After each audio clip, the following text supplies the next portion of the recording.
Once in a while, schools make very rash decisions, coming up with a very unpopular set of rules. You may forget all those after you see the following bizarre rules commonly observed in Japanese schools. To ensure that each and every child is focused on studies and studies only, many high schools in Japan have placed a ban on romantic relationships. On school premises, the students cannot have open relationships with those of the opposite gender. In Japanese schools, students don't really go to cafeterias for their lunch. Instead, they are served in the classroom on their desks by other students who take turns on it. The lunch is fresh, hot, and prepared at the school by lunch ladies. Everybody is given the same amount of food and is enforced to finish it to the last bite. The Japanese students do not get the same summer vacation as most Western schools. They have only 5 weeks in duration right in the middle of the school year, and even during that time, most teachers and students still show up to class to conduct various club activities. Moreover, the elementary students are also handed a quite large homework package that might consume most of their so-called break anyway. In Japanese schools, the idea of a janitor is far-fetched. The school is regularly tidied up by the students and teachers themselves. This includes mopping, dusting, cleaning the erasers, and also scrubbing the toilets. This ensures that students learn the value of cleanliness and do not litter because later they would have to clean it up themselves. Japan saw only one-day weekends up until the year 1992. After that, the government realized that the policy should be relaxed a bit and people should be given time to de-stress on Saturday and Sunday. Nevertheless, many elementary and junior high schools ignored this policy and they still offer classes on Saturdays. Japanese culture is enriched with many high-context traditions. This includes the most important act of greeting.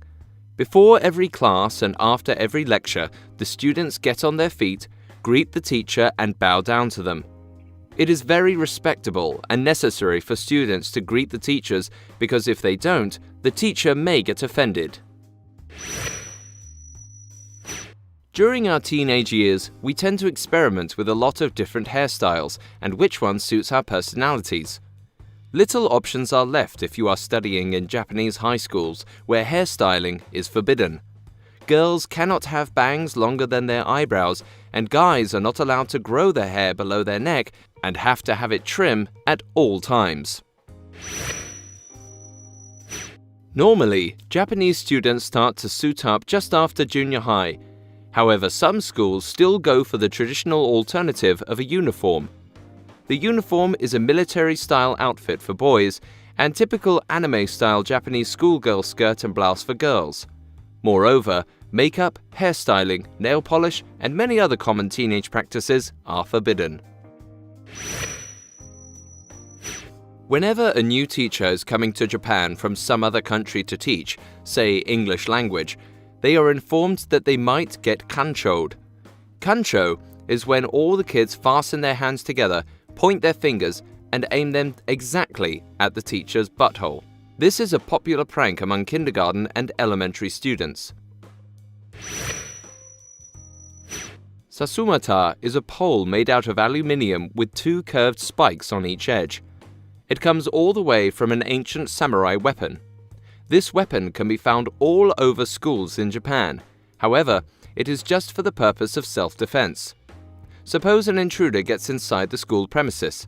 The Sasumata can be used to restrain him. Almost all the Japanese elementary schools have a swimming pool in its premises.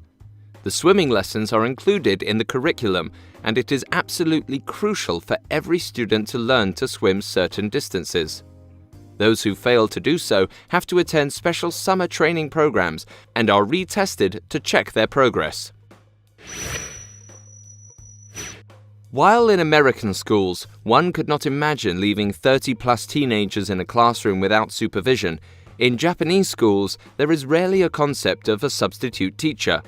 In case the main teacher is absent, the students are expected to study on their own and be on their best behavior. In most Japanese secondary schools, being unique or different is often considered a bad thing.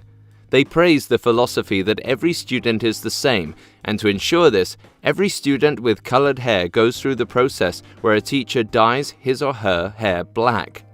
Individualism is not encouraged in Japanese schools, unlike those in the West. Hey guys, thanks for watching. Make sure to like and subscribe.